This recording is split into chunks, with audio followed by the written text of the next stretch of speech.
from Edinboro, or while I was at Edinboro and even playing football, I also wanted to work some jobs to like help out my parents when it comes to the loans and whatnot. So I worked at Edinboro University Phonathon, like doing like getting donations from alumni, so on and so forth, and was doing that while playing football. And then another job that I had was a residence hall director. So I was doing that as well.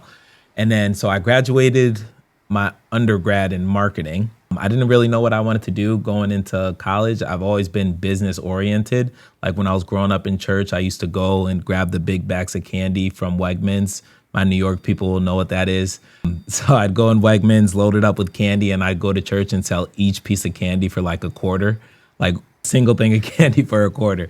But I just always had that business mindset. And so I was like, I might as well do something in business, and marketing was just, in my head at the time, I just thought it'd be easy. I thought marketing was probably like the easiest major that I could go for at the time, like focusing on football. So that's what I chose, got my undergrad there. When I was graduating, that was the time that COVID hit. So I thought I was going to have a pro day, so on and so forth. I was going to get my shot at the NFL, at least get a tryout and go from there. But with COVID, all that was shut down. So I ended up going back and getting my master's. I feel like everything played out for a reason, and God like ordained all the steps the way that he wanted to, because throughout that time of COVID, I ended up getting a job. So I went to go back to get my master's, right? Then from there, I got a job working for the New York State Health Department as a case investigator, and I was making some pretty decent money. This was also while I was working as a residence hall director.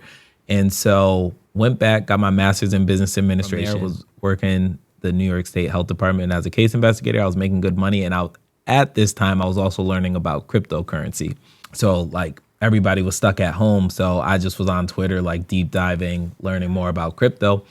And so every paycheck that I got was going straight into crypto, loading.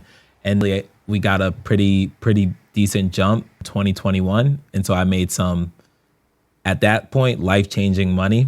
Like, I'm like, man, I'm the richest person in Syracuse. So that was a great, it was like life-changing. Now looking back on it, it was decent money, but nowhere near like actually life-changing. You know, one thing that I learned is cash flow is king. If you don't have cash flow coming in and you just have a lot of money, like eventually that will dwindle out.